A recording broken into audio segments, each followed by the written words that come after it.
Quand est-ce qu'on te demande ton identifiant au quotidien? Quand on va dans son adresse email, quand on va sur les réseaux sociaux, il y a toujours une identification qui se fait, pour les CFF aussi. Pour tout ce qui est administration, paiement, pour une inscription, pour du e-commerce. Quand je rentre dans mon identité bancaire et que je fais mes paiements. Oui, presque tous les jours. Alors, d'une e-ID, je souhaite, 3 petits points, qu'elle soit fiable, qu'elle soit pratique, et puis surtout qu'elle protège mes données à moi, de sorte à ce que les informations hypersensibles sur ma personne, et c'est de ça qu'on parle avec cette votation, soient protégées, autant les informations médicales que les informations judiciaires, que les informations fiscales. C'est de l'ordre de mon jardin privé, c'est à moi. Du coup, je souhaiterais que ça reste de l'ordre de ma sphère privée. Voilà. Donc, la protection des données, je pense que c'est quelque chose de majeur et qu'on dénigre malheureusement un peu trop à l'heure actuelle parce qu'on laisse les géants du web s'accaparer nos données comme une ressource marchande ce qui est finalement très dommage et qu'on sous-estime. D'une ID, je souhaite qu'un cadre légal soit enfin fixé par la loi et que la Suisse puisse se développer numériquement afin de combler les lacunes, qu'on puisse désormais faire des demandes à l'administration via Internet, aller également dans le privé, avoir de faciliter les choses afin d'éviter une longue bureaucratie. C'est également très important que la protection de mes données ait un cadre légal et puis qu'on puisse avancer dans la technologie enfin et aller de l'avant avec ce e-ID. Pourquoi une e-ID est-elle nécessaire ? Pour enlever toutes les tâches répétitives, tout ce qui est bureaucratie, faire la queue pendant des heures pour un petit truc, et ça permettrait vraiment d'aller de l'avant. C'est un besoin dont la population réclame. On ne peut pas se le mentir avec tout ce qui est fait, également commande sur Internet, commerce. Le Corona nous a montré qu'on avait aussi besoin d'un e-ID. Je suis assez d'accord là-dessus. J'ai vécu moi-même au Danemark et j'ai vu à quel point les procédures administratives étaient numérisées et efficaces. Et il y a un peu des symboles de la société numérique comme l'Estonie qui sont très en avance sur nous. Mais j'émets quand même une réserve dans la mesure où, à partir du moment où on va faire cet effort de centraliser des données sous la même coupole, en fait, en concentrant ces informations, on concentre aussi une certaine forme de pouvoir parce qu'on centralise au même endroit des informations très sensibles sur nous-mêmes. Mais sais-tu que les données doivent être effacées au bout de 6 mois? Par exemple, selon l'article 15, si je ne me trompe pas. C'est le genre de choses qu'on doit mettre en place et c'est clair que le cadre légal il doit être là pour faire respecter ce genre de choses. Ce qu'on veut, c'est qu'il y ait quand même une présence de l'État souverain qui puisse avoir un œil très clair sur le déroulement de ce genre de processus. Quelle est ta crainte en fait pour l'e-ID? Je crois que c'est la question suivante. Mais la crainte de l'e-ID, effectivement, c'est la confiscation de la donnée en gros.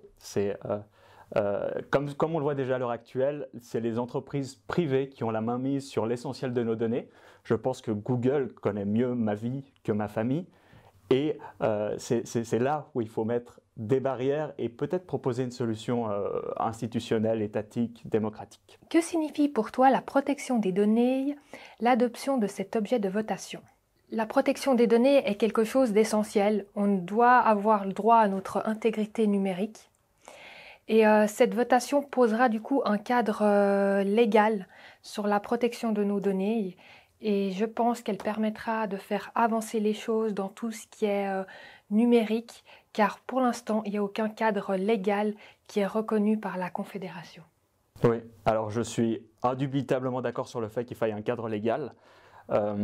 La chose étant que en fait, on a externalisé l'essentiel en fait, de notre emprise sur nos données en le proposant à des sociétés privées et en lice Il y a vraiment des consortiums énormes et surtout un seul vrai consortium crédible qui est l'alliance des grandes entreprises de ce pays, des grandes banques, des assurances. C'est eux qui vont fournir une solution crédible pour cette EID.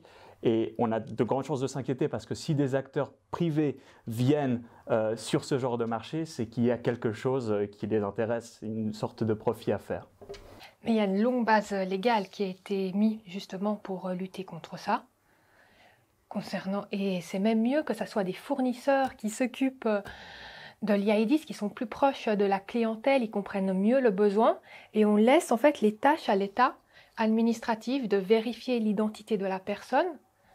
Je pense que le rôle privé pour tout ce qui est distribution du service et rôle administratif devrait rester à l'État. On ne peut pas tout donner à l'État. Et justement, à mon avis, c'est un rôle administratif majeur parce que notre identité numérique va être amenée à se développer dans des proportions immenses.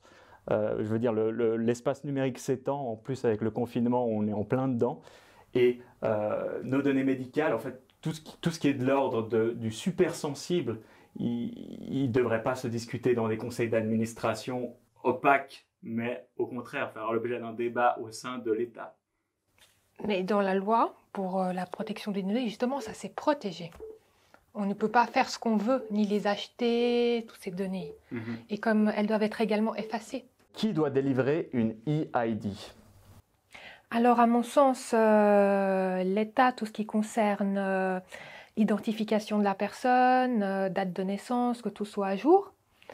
Et en ce qui concerne le service, ça doit être fait par des privés car ils sont très proches de la clientèle, ils pourront rapidement répondre aux besoins, tandis que l'État, ça va coûter cher à l'État de mettre en fonctionnement et la technologie avance très vite. Donc si c'est des privés, ils sont vraiment à la pointe et on avancera. Alors je ne suis pas sûr que le Crédit Suisse, UBS, Swiss Life soient forcément plus proches de leurs clients que l'État. Et ce serait effectivement dommage pour quelque chose d'aussi essentiel en fait que nos données privées qui prennent de plus en plus d'ampleur et qui sont de l'ordre vraiment de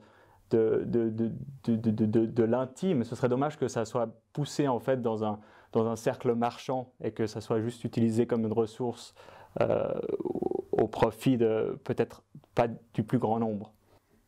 Je comprends un peu cette crainte que tout le monde a, que les données aillent aux assurances, à la banque, etc. Mais ça, c'est des plans qui sont faits sur la comète. Là, il y a la loi de la protection sur la donnée. Cette loi, justement, remet, on va dire, une couche sur une loi, vraiment un cadre légal, tout ce qui concerne le EID. Pour l'instant, on n'a rien. Donc, il faudrait avancer. Alors, avancer, c'est sûr, mais il ne faudrait pas prendre le prétexte de l'urgence pour nous imposer des choses qui seraient dommageables pour les prochaines décennies à venir. Le monde virtuel dans lequel on s'immisce, il a besoin de garde-fous qu'on peut penser et qu'on peut prendre le temps de penser. Je le répète, le Swiss Sign Group, c'est le seul acteur crédible pour délivrer l'EID à venir. Et ce groupe-là, c'est un groupuscule de banques, d'assurances, de grandes entreprises qui va juste en fait s'accaparer de façon monopolistique, ce qui est un peu aussi la hantise d'un monde libéral. C'est un grand consortium qui vient juste phagocyter le marché. Alors, pour l'urgence, je ne suis pas d'accord avec toi du tout, parce que ça fait depuis 20 ans qu'on parle de cette EID, qu'on essaye de trouver des solutions. L'objet à accepter, donner un exemple concret de ce qui va s'améliorer. Alors pour moi, ça sera toutes les démarches administratives qu'on fait à l'État. On évitera des longues files d'attente, la contrainte des horaires pour faire des demandes. Les personnes qui travaillent, c'est pas facile des fois pour elles de se rendre à l'État pour faire une demande. Ça sera la rapidité et puis le développement numérique. Alors, l'objet est accepté. Donner un exemple concret de ce qui se détériore. Je l'ai déjà un peu dit, on perdra un peu de notre souveraineté numérique. Il nous en reste déjà peu parce qu'on est déjà siphonné par les grandes entreprises états-uniennes. Si en plus on se fait exploiter de façon marchande nos données par nos propres entreprises, eh bien on perd de notre identité numérique et de contrôle là-dessus. Pourquoi les jeunes adultes devraient-ils aller voter? Alors, on a vraiment une chance en Suisse. On a un très beau système démocratique. Et à l'âge de 18 ans, on a ce droit de vote qui arrive. Comment dire, on peut voter, on peut donner notre opinion, dire ce qu'on pense, parce que la jeunesse est l'avenir. C'est pour ça qu'il faut voter jeune et non attendre d'avoir 40, 50 ans. Pourquoi les jeunes adultes devraient-ils, elles, aller voter? Parce que c'est facile. En fait, c'est pas très dur de se déplacer à l'urne ou d'envoyer sa carte, mais c'est pas la seule chose qu'on peut faire en fait. On peut créer des associations, on peut faire signer dans la rue, on peut éduquer son entourage. L'acte politique, c'est pas juste aller voter, c'est bien plus que ça. Et si on se tait, bah, c'est les autres qui prennent la décision à notre place.